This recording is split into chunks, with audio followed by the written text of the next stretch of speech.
This is Two Strangers Meet, where you get to be a part of the conversation. I'm your host, Jazzy Hermione, where we talk all things life, change, and challenges, where every story matters. Your voice, your experience, let's meet. Welcome back to the Two Strangers Meet podcast, and I've got to apologize. I don't have any responses this week. I kind of came up with this episode idea a few days ago, and I had a different question altogether for our weekly question. So I'm going to push that back to next week. So if you still want to record your message, go to twostrangersmeet.com right now and record, and you can be in next week's episode. So sorry.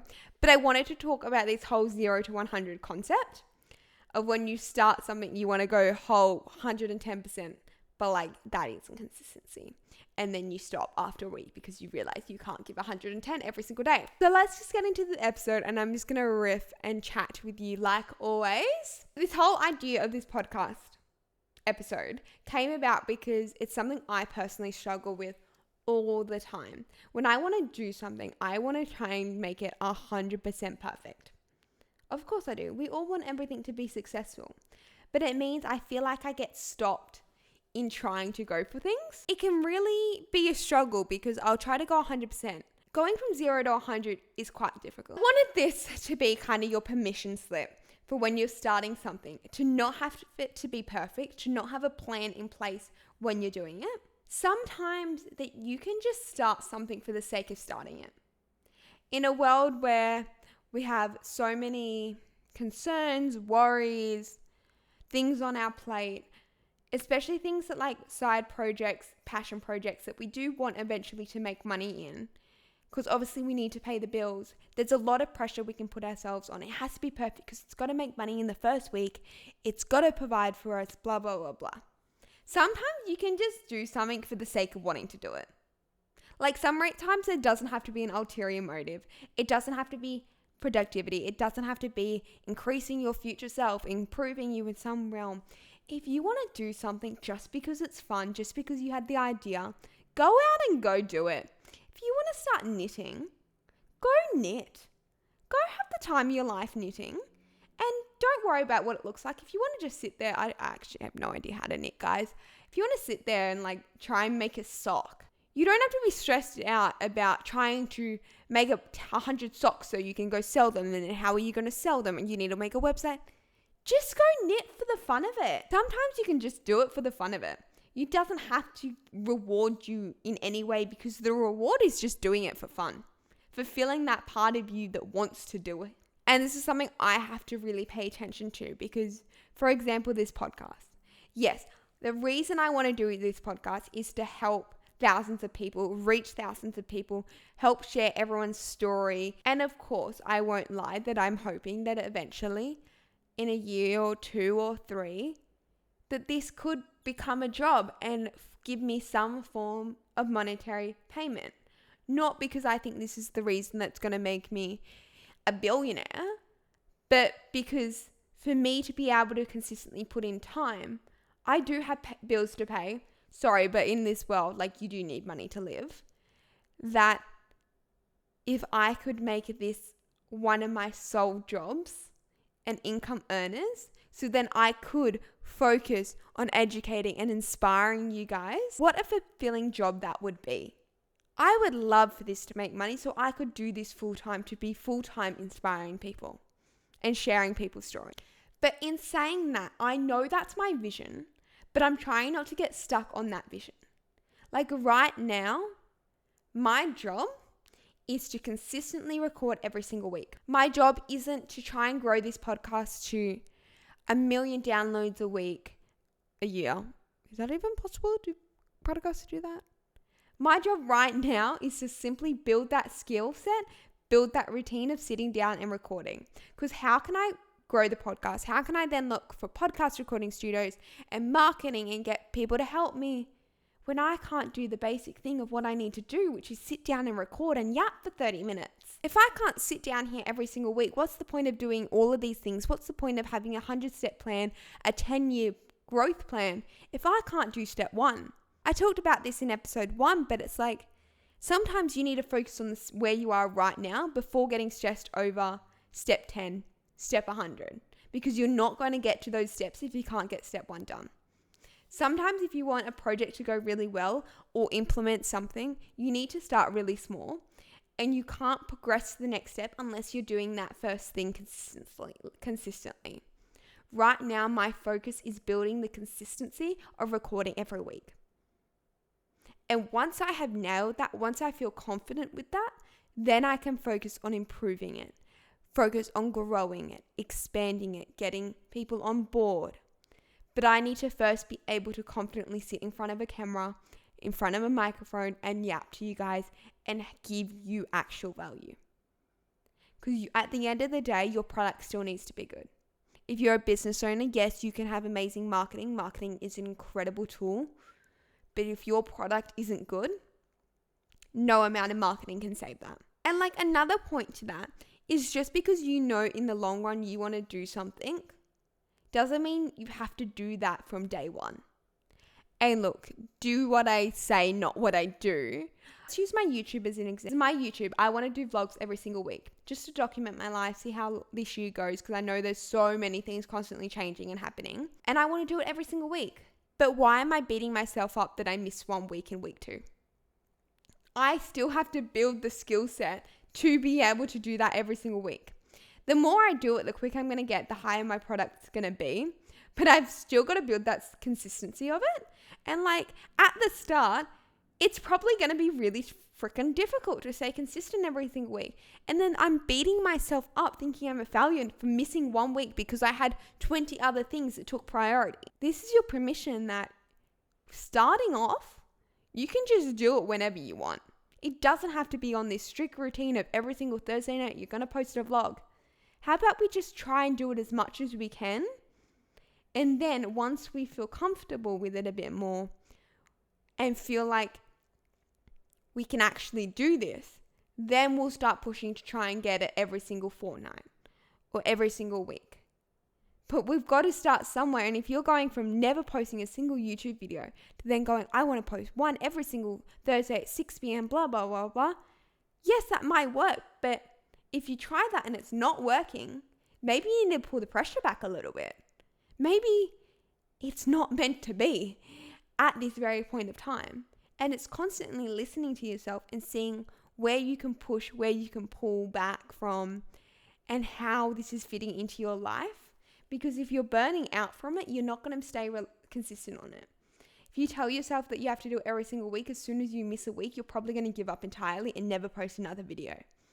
So let's pull the pressure off us a little bit and just give our best. But then also at the same time, it's like knowing yourself truly and how you feel. Because yes, if you're absolutely exhausted, you need to pull back a bit more. But there's a difference between being lazy and listening to your body. And honestly, this just comes with like reflection and time and getting to know yourself more, spending alone time together with yourself, journaling, all of that things, to be able to figure out what you're truly feeling. Because there are times when I'm coming up with 101 excuses of why I can't go to the gym. And I'm like, oh, I'm so tired. I'm listening to my body. Actually, I'm just being lazy, truthfully. And I'm just coming up with excuses of why.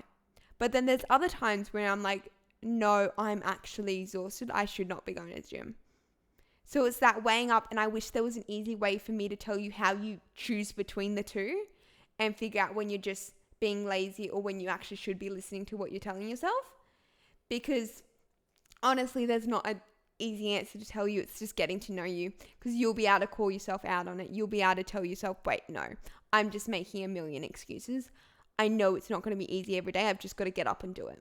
I've just got to go start for 5 minutes and then see how I feel. A good one with this too is the Raw Reality podcast with Tori Story and Fit with Lily. They recently talked about this whole concept of being that girl and having habits and routines in place. And like on an ideal day, what is your routine? But then what's your minimum? What's your minimum energy output? What are you going to achieve on the days where you're sick, you're extremely tired, your work plate is like over the moon, like you have 5 projects due that day? Like, what is your minimum then? And people may be like, oh, it's to just get 10,000 steps. No, your minimum is to just go outside for 5 minutes and walk and try and get 3 meals in. Your minimum is for the days where you are at like 10% to 0% energy. What are you going to do on those days? That's your minimum. Break it down. Write down exactly what it is. Because this will help you so much in life, in your fitness, in your business, in your projects. If you know what's expected of you when you are at your absolute worst. And I want it to be dead simple, dead easy. Because we are not going to be able to give 110%. We're not going to give 80%. We're not going to give 60% every single day.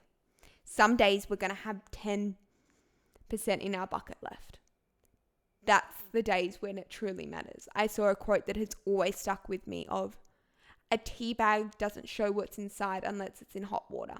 Your values, your beliefs, your standards don't really mean anything until you get put in hot water, until you get put into tough times, when your ideal day cannot happen, when on paper it's just a complete mess.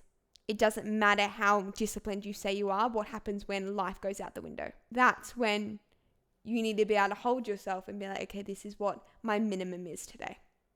So if you want to listen to more of that, go to Raw Reality's episode. It was highly recommend. I'll leave it in the description. And now there's 2 final points I want to make in this whole topic of like going to 0 to 100, trying your best. Is firstly, like completely different side note, but when you have high motivation to do something, put things in place then to mitigate any excuse, any way of pulling out while you're highly motivated. So when you do obviously come to having to do that task, your motivation is probably dropped. You're probably not that excited, but if you have things in place that forces you to get up and go do it, it's going to make it 10 times easier, because we all know starting is the hardest thing. And I want to use this example of my photography. I had this little week of going, oh my God, I want to do maternity shoots. I want to do portrait shoots. I want to do more pose shooting. I was like, oh, sweet, amazing. Let's reach out to some people. I locked in a couple photo shoots 3 weeks from that point that I had made the decision. And let me tell you, 3 weeks from making that decision, the self-doubt creeped in, the self-questioning. I was like, can I do this? I don't think I'm good at this.